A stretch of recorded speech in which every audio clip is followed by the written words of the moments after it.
Welcome back to the exciting video, and what we're talking about today is Journey's Separate Ways for the solo guitarist without keyboards.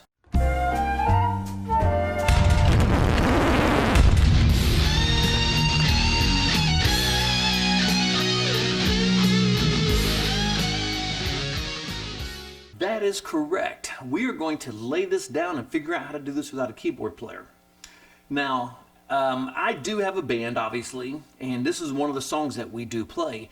And I am fortunate enough to where I don't have to have a full-time keyboard player because I play piano and keyboards, which makes it pretty nice. But sometimes it's kind of tough having to do both parts at the same time. And this is one of the songs that when we do it in a big enough venue, I take my synth or my piano and we do this song. But if it is a small venue, I do not take my synth or my piano and I do it all on guitar. And that's what we're going to break down today, is how to play this song for a band with only a solo guitarist, which means guitar, bass, drums, and vocals per se. So, as you know on the song, an amazing song by the way, absolutely fantastic song. And Journey was just a hit machine back in the 80s. I mean, everything they touched just absolutely turned to gold. And this is one of the songs that just kept them at the top of their game for so long before Steve Perry said, you know what? I've had enough of this shite. I'm out of here. I'm done. Stick it up your butts. I'm hitting the road. So, but before he took off, this is obviously one of the great songs that they penned, and it is on the album Frontiers. And this song absolutely rocks. And it is a staple, and everybody in the English-speaking world, which is pretty much most of the world, knows this song. I don't care if you listen to blues, jazz, country, it doesn't matter. They know this song. So on that note, let's get started. So as you know, one of the iconic parts of this song is the opening riff on the synthesizer, which is this.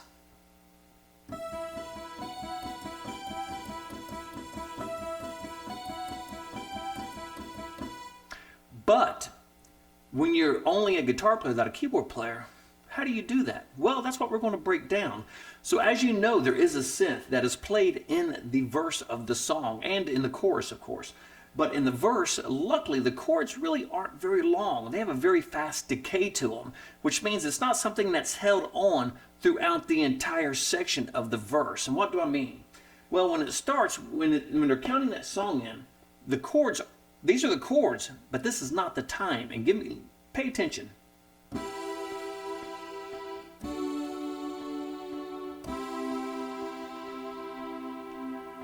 And you hear how it's got such a long decay. Well, actually, in the song, it's much shorter. It's like this.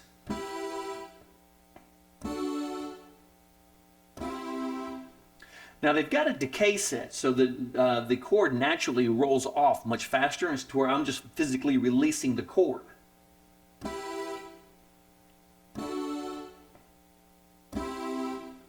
Well, you hear all that room in there, what's going on, and that opens up the part for Neil Sean where he's droning on that E, and well, actually on two E's is what he's actually doing, where he's just gonk, gonk, gonk, gonk, gonk, gonk, gonk, gonk, on the harmonics. So that's what we're going to break down here right now and show you how to do this when you're only a mere guitar player. And let's be honest, you're probably the one that carries the band. So here we go. Here I am with my trusty Wolfgang, and we're going to jump in and we're going to take this thing and tackle it and show you how to play Separate Ways without having a keyboard player. But before we get started, please subscribe to the channel. If you want to help support this page, you can join through YouTube or you can join over through my Patreon page. And there you will get extended lessons, extended tabs, and stuff like that. And looking at my dogs running around right now, making noise as usual. So if you want to help support, please jump on and help support it through Patreon or through my YouTube join thing, which is kind of weird. I just set that up. I got to be honest, I don't know if I like that. I think I just like the Patreon one better. But on that note, so like I said, that is the intro to Separate Ways. And you're sitting there thinking to yourself, well, self, how the hell am I going to do this without a keyboard player? Well, just remember, anything can be achieved. You just got to put forth the effort to figure out a way to do it. And what we're going to do here is I'm going to show you how to do it, so you don't even have to put forth the effort. You just got to do pretty much what hey, this is how we do it this way. It works.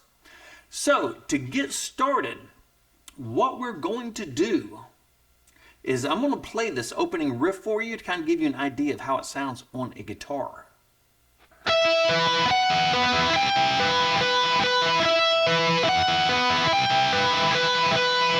And that is what it sounds like up to tempo. Now, yes, I do have a lot of distortion on this because I am one of those products of the hair metal, the metal, the grunge. I'm a product of that world, and I use a lot of distortion. So you hear a lot of distortion on this. But what we've got here, how we're breaking this down, first off, we got to get the picking pattern down. So I'm going to go to a clean channel here. So now that I got a clean channel, what we got to do is first we got to get the picking pattern down on how to pick this opening sequence. And that is, it's only the 4 notes to begin with. So what we've got here is we're using our first and second finger. We are at the 17th fret on string 2, and we are at the 16th fret on string 3.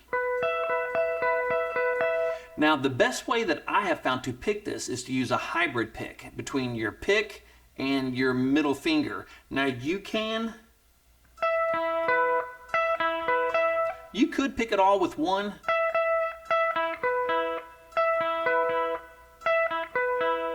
Yeah. You could do it all with your pick. I just find it much easier to hybrid pick this. So if you haven't really gotten into hybrid picking, this is probably a damn good time to start because it's only just a pick in the one finger, so it's not complicated. So it's just getting the pattern under your hands, getting the memory of it.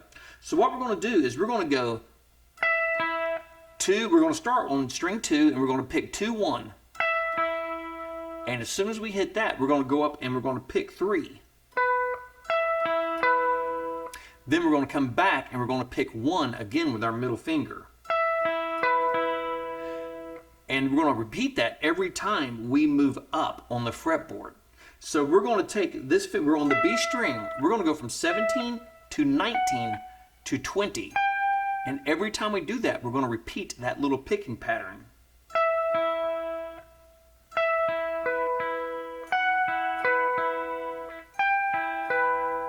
Now right here, when we get to the 20, we have this where it oscillates back and forth between this G and this E.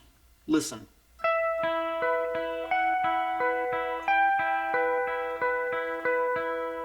One more time.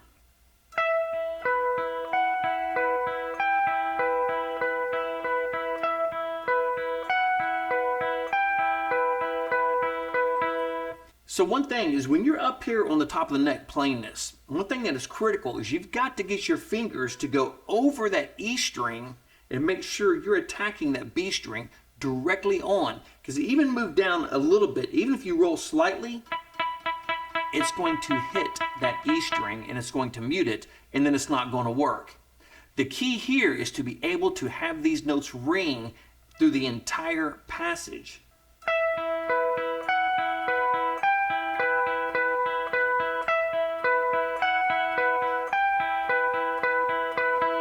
Then of course you will continue to do that throughout the intro of the song.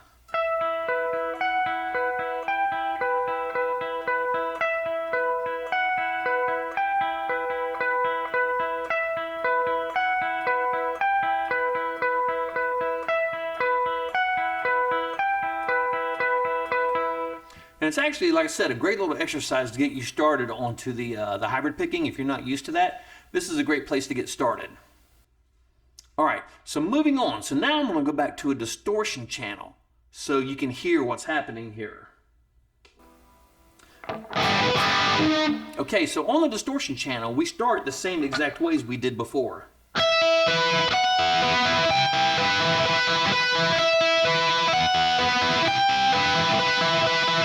Now during that part, Neil Sean's going to come in and he's going to start doing this EE riff thing that he's got going on.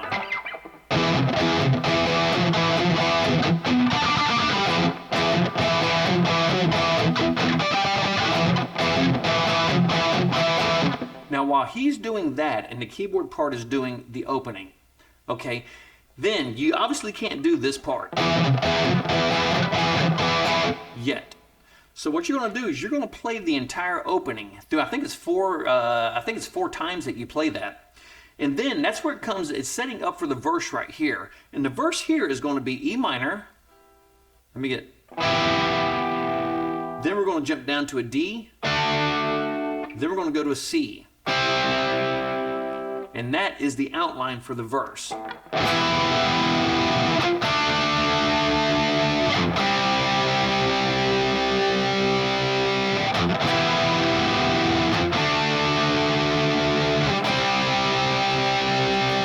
Now you can do that and get away with it, but if you remember what I said, the chords on the synthesizer during the song are actually very, very, very short. They have a very fast decay on them, so the chords are actually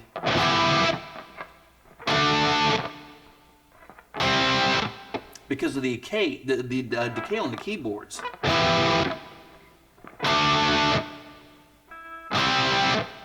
Now, here's where you got to make a decision on what you want to do.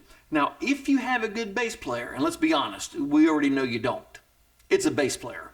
But if you do have a good bass player, he can actually carry the Nils Schon part with the bass part by using a pick and doing this riff.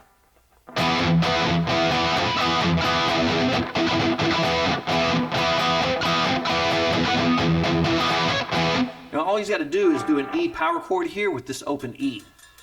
And he can carry that for the most part. But if you want to step it up and try to get it a little more authentic sounding, then you're going to actually start doing this part. And you're sitting there thinking to yourself, well, how am I going to do that part if I'm already doing the other part that would be the synthesizer? Well, you got to remember, the synthesizer section is very short.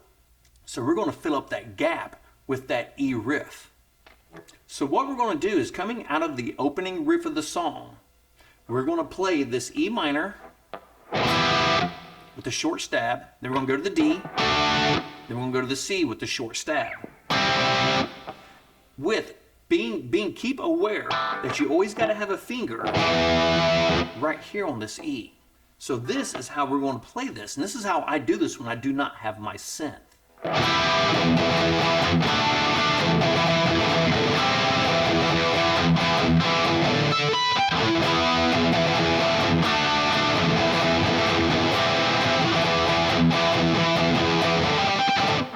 And that will carry you through the verse section of the song. So what I'm doing here is I'm playing this E minor, then I'm holding this E here on the A string, and I'm just riffing that E A section.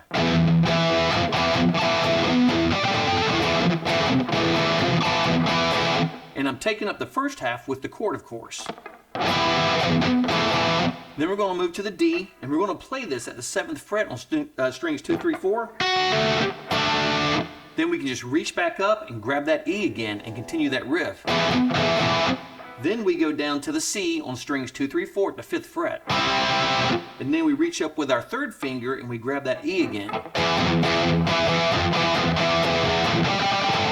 And then we repeat. We jump back to the E minor, making sure we have this 7th on the A string down. Then we'll play the D, roll back up to the 7th, go down to the 5th, and use your 3rd finger and roll back up to that 7th. And now it's going to get you through the verse part of the song. Then, of course, after that, it's really not that important because the keys aren't that dominant going into the pre-chorus of the song until you get back to the chorus. So the pre-chorus, of course, is where he goes, if you must go, I wish you well. So it's going to jump in on an A, B, C, up to a D, back to an A. So this is what it sounds like.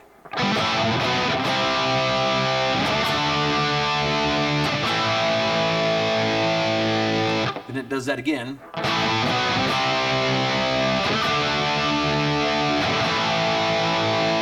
And then we finish that off by going to B, C. So the whole thing will sound like this.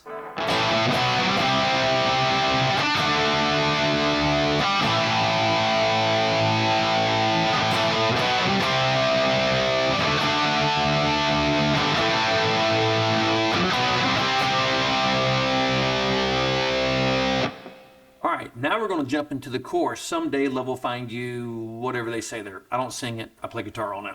So when we go into the chorus, we're going to jump down, we're going to hit this low E and up to the D, down to the C. So after we do this someday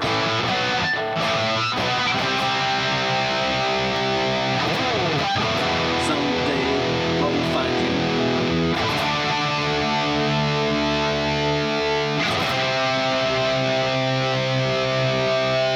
Now we're going to go from the A to a D, D sharp E.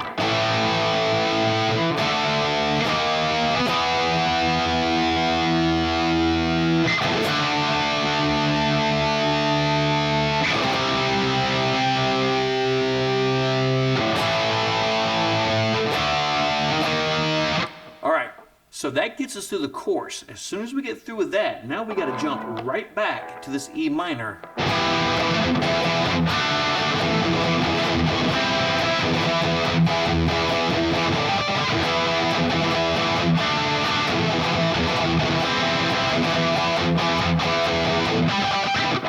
And then we repeat the entire process again. So that covers the entire song into its entirety till we get down to the bridge. And the bridge is actually where they do the, they have the opening riff again on the synthesizer. So the chords that are being played under that are E, G, C, back to the A. And it starts like this.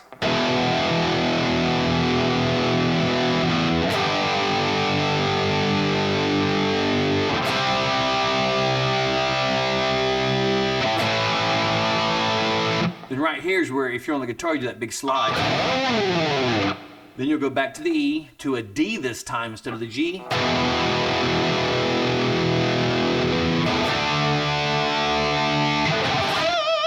And that's where he's got that really quick little, that one little lick he sticks in there on the B string at the 15th fret. Then back to the C. And then this time I'll go down to the B, and it'll just do a little build up on the B. Then you get back to the E, and it recycles itself. So I'm going to play that section. And there again, this is the part actually that your bass player will be playing. And chances are, in order to do this to make it sound correctly, he's going to have to play chords instead of just his usual one-string line. So this is what the bridge sounds like in its entirety, just the rhythm part of it.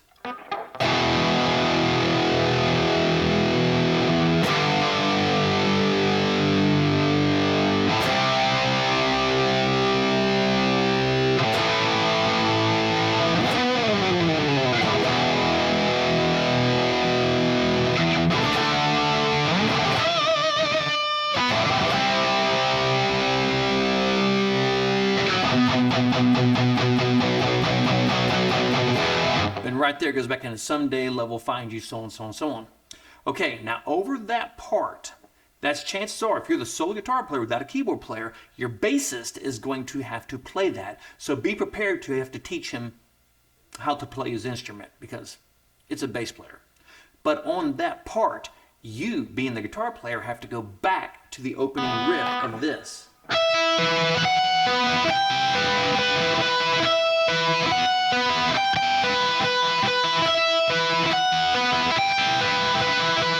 And you will be playing that throughout the entirety of the bridge until it gets back to where it comes back into the chorus to close out the song. Now, I'm really not going to go over the solo because the solo is really kind of stupid easy, you know.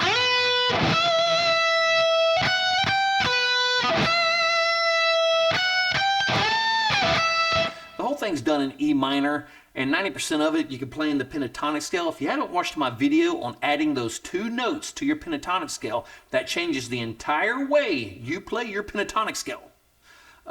You need to check that out. It's adding the 6th and the 9th, and that will absolutely open up mucho mondo doors for your pentatonic scale playing.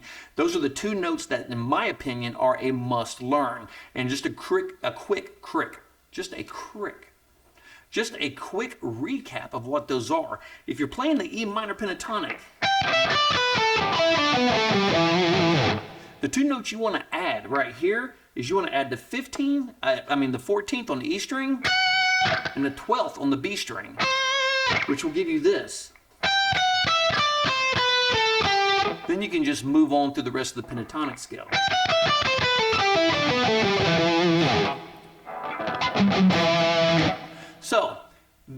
helps out tremendously on your pentatonic playing, but that's pretty much where the solo is played in through its entirety.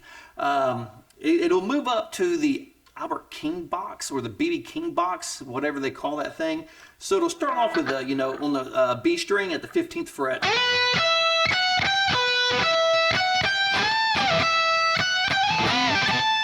And then it'll move up to that little box there and move through the solo. So the solo is crazy easy, so I'm not going to cover the solo. But it repeats the solo at the end of the song also, while the singer is singing the outro. So the parts that you're going to be playing as a guitarist in a band with no keyboard player and you being the only guitarist is you are going to play the intro at the beginning. Then during the verse, you're going to play these little short stabs while riffing on that E.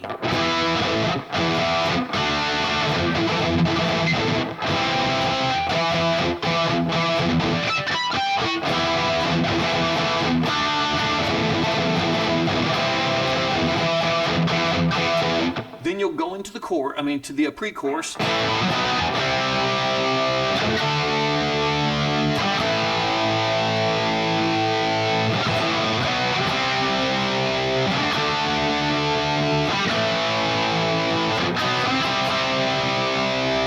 Then you'll move into the chorus.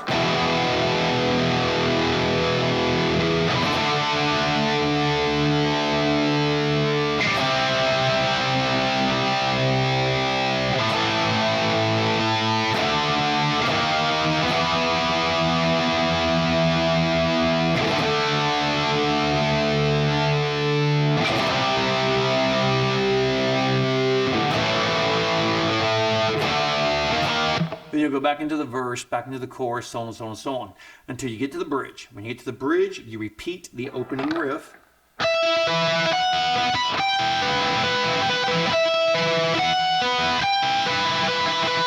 Then at the end, you do the solo section, of course, before the bridge. Then at the end, you repeat the solo over the closing vocal of your singer. And in case you have to be the singer, then it's going to be kind of a pain in the ass for you to do all of it. At that point, drop the damn song. Or get a singer. But regardless of all that, that is how you play separate ways for the solo guitar player without a keyboard. That is correct.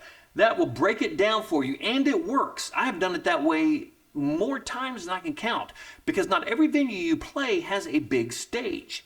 It doesn't matter how big the venue. I have played venues that'll hold hundreds of people, but the stage is literally a 3x3 freaking postage stamp. And then by the time you get your goofy drummer up there filling up the entire stage with way more drums than he possibly needs to play in a band, you have no room for anything else. So at that point, I have to nix the keys and I got to start going by guitar only. And let me tell you, it does work. I've done it that way lots of times. It absolutely does work. So hopefully you made it to the end of the video. Please subscribe, please like, please share this video, because that obviously helps my algorithm tremendously to help keep this thing going, and I can keep putting out stuff like this that hopefully help everybody be great guitar players at one point. So I will be picking back up with the lessons, but there's a couple of things that you start these videos, but then other things come up, and you're like, man, I need to get this done. I got to get this part of it finished. So you take a break from part A so you can get part B, C, and D done. Then you'll go to E, which will pick up part A again. And I know that makes no sense whatsoever, and I really don't care. So that's pretty much how it does. So like the great Sammy Hagar, oh my God, I did not say on that note. Dude, I'm getting old. So on that note, we're going to wrap it up right there. And like the great Sammy Hagar says, if you miss the beat, you lose the rhythm and nothing falls into place. If you have any comments, put it in the comments section. If you have any questions, put it in the comments section. I do answer 99% of all comments and questions. I even answer stupid ones. I did a video. The name of the video was exactly what the video was about. And the guy replied, clickbait. So I replied to him, exactly how the hell is this clickbait when the title tells you exactly what the video is about? So sometimes people are just stupid, and haters will always hate. But you know what? That's okay, because I like having fun with those people too. So on that note, we're going to wrap it up right there. Practice whatever instrument you play. Use a metronome if you have one. If not, download one and work on that theory. And until the next video, rock on.